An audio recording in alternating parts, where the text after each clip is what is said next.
Welcome to mega kitchen. Today మన special colourful capsicum corn roll. ఈ రెసిపీని prepare చేసుకోవడం చాలా ఈజీ.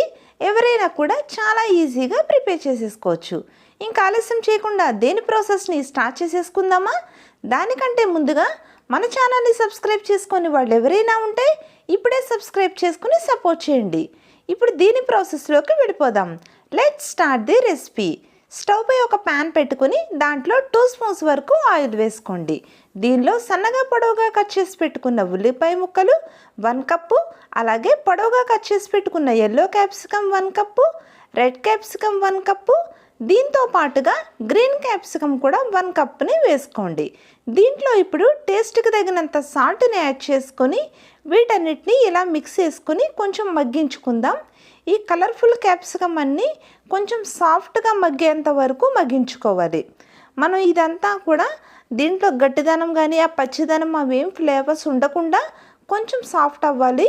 ఆ విధంగా వచ్చేంత వరకు ఇలా కలుపుకుంటూ మగ్గించేసేసుకోండి. ఇప్పుడు కొంచెం సాఫ్ట్ అయినాయి కదా, మనకి తెలుస్తుంది కదా చూస్తేనే. ఇలా రెడీ అయిపోయిన తర్వాత ఇందులో ఆల్రెడీ మనం ఉడికించి పెట్టుకున్న స్వీట్ కార్న్ని 1 కప్పు వరకు యాడ్ చేసుకోవాలి.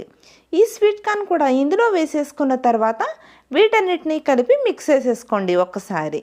ఇలా దీనంతటిని ఇలా మిక్స్ చేసుకొని వీటన్నిటిని ఒక స్లో ఫ్లేమ్లో జస్ట్ ఒక 10 మినిట్స్ పాటు మగ్గించుకుందాం. ఈ ఒకదాని ఫ్లేవర్ ఒకటికి బాగా పట్టుకొని టేస్ట్ చాలా బాగా రెడీ అవుతుంది. సో దీనికోసం ఇప్పుడు మనం మూత పెట్టుకొని మగ్గించుకుందాం. ఎక్కువసేపు ఏం అవసరం లేదు. స్వీట్ కార్న్ ఆల్రెడీ ఉడికిపోయి రెడీగా ఉన్నాయి కదా, జస్ట్ 10 మినిట్స్ సరిపోతుంది. ఇలా స్లో ఫ్లేమ్లో మగ్గించుకోవడం వల్ల దీని ఫ్లేవర్స్ అన్నీ బాగా ఒకదానికొకటి పట్టుకొని టేస్ట్ చాలా బాగుంటుంది. ఇలా రెడీ అయిపోయింది కదా.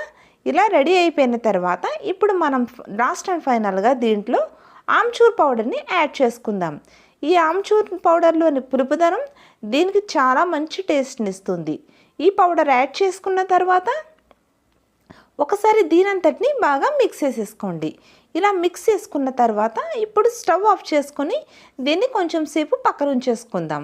ఇప్పుడు మనం వేరొక బౌల్లో 2 కప్స్ వరకు గోధుమ పిండిని తీసుకోండి. దాంట్లో టేస్ట్కి తగినంత సాల్ట్ని యాడ్ చేసుకుని దీంట్లో ఆల్రెడీ కాచుకున్న నూనెని కొంచెం వేడిగా ఉన్నప్పుడు 1 స్పూన్ వరకు ఇందులో వేసుకొని ఈ పొడిపిండిని అంతటిని ఒక్కసారి ఇలా మిక్స్ చేసుకోండి. ఇలా పొడిపిండి అంతటిని మిక్స్ చేసుకున్న తర్వాత దీనికి తగినంత వాటర్ని యాడ్ చేసుకొని మనం జనరల్గా కలుపుకునే విధంగానే గోధుమ పిండిని చపాతీ పిండిలాగా కలుపుకోండి. ఇది మరీ గట్టిదనం కాకుండా కొంచెం సాఫ్ట్గా ఉండే విధంగా కలుపుకోండి.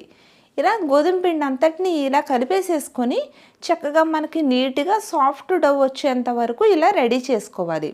ఇలా రెడీ అయిపోయింది కదా. ఇప్పుడు దీంట్లో కొంచెం పిండి ముద్దను తీసుకొని మనం దీన్ని చపాతీలాగా రోల్ చేసేసుకుందాం. రెడీ అయిపోయిన ఈ పిండిలోంచి ఇలా పొడి పిండిని ఇలా చల్లేసుకొని దీనిపైన ఈ పిండి ముద్దను పెట్టుకొని చక్కగా మనం పల్చగా రోల్ చేసుకుందాం. దీని చపాతీని బాగా పల్చగా చేసుకుంటే మనం రోల్ చేసుకునేటప్పుడు కూడా చక్కగా నీట్గా వస్తుంది. మనకి కొంచెం మందంగా ఉంటే రోల్ చేసుకోవడం కొంచెం కష్టంగా ఉంటుంది. చూసారా పల్చగా ఎలా వస్తుందో? ఈ విధంగా నేను ఎంత పల్చగా చేస్తున్నానో అదే విధంగా మీరు కూడా రెడీ చేసుకోండి. ఇప్పుడు మనకు కావాల్సిన అన్ని చపాతీని రెడీ చేసుకుని స్టవ్ మీద ప్యాన్ పెట్టుకుని దానిపైన చపాతీ వేసుకుని 2 సైడ్స్ కూడా కాలనిద్దాం. ఇలా 2 సైడ్స్ కూడా కొంచెం లైట్ బ్రౌన్ కలర్ వస్తుంది, చిన్న చిన్న బబుల్స్ లాగా. ఇలా కొంచెం పొంగి ఇలా వచ్చినప్పుడు దీనిపైన ఆయిల్ అప్లై చేసుకుందాం. ఇలా విధంగా రెండో వైపును కూడా చిన్న చిన్న ఇలా బబుల్స్ వచ్చినప్పుడు ఇలా ఆయిల్ అప్లై చేసుకొని దీన్ని చపాతీని కాల్చేసుకుందాం.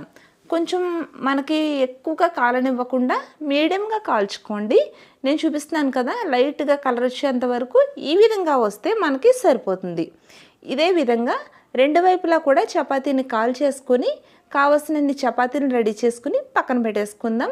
ఇది మనకి కొంచెం వేడి చల్లారిన తర్వాత ఇలా దీనిపైన మనం ఒక 1 స్పూన్ వరకు ఒక 1 స్పూన్ అలా దీనికి ఎంతవరకు పడుతుందో అంతవరకు టొమాటో కచప్ని అప్లై చేసేసుకుందాం. ఈ టొమాటో కచప్పు మరి హెవీగా కావాలనుకుంటే మీకు స్వీట్నెస్ ఎక్కువ కావాలి అనుకుంటే కొంచెం ఎక్కువ అప్లై చేసుకోండి. మనకు లైట్గా సరిపోతుంది అనుకుంటే ఇలా లైట్గా అప్లై చేసేసుకోండి.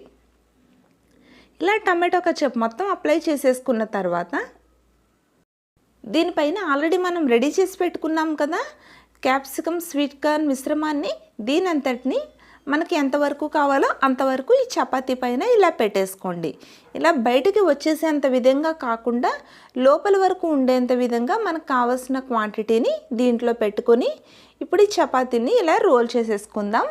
మనం ఇలాగా జాగ్రత్తగా లోపల పెట్టిన స్టఫ్ ఏమీ కూడా బయటికి రాకుండా ఇలా నీట్గా రోల్ చేసేసుకోండి. ఇలా మనకు కావాల్సిన చపాతీలన్నింటినీ రెడీ చేసేసుకోండి. కావాలంటే ఇలాగే తీసేసుకోవచ్చు, లేదంటే మధ్యకి కట్ చేసుకుని చిన్నగా కూడా చేసేసుకోవచ్చు. చూసారా, చాలా ఈజీగా రెడీ అయిపోయింది కదా. ఈ రెసిపీ మీకు నచ్చిందా? అయితే ఇంకా ఆలస్యం చేయకుండా ఈ స్పెషల్ రెసిపీని మీరు కూడా ట్రై చేసేసేయండి. ఈ రెసిపీ మీకు నచ్చితే లైక్ చేయండి, షేర్ చేయండి, అలాగే మా ఛానల్ని సబ్స్క్రైబ్ చేసుకోండి.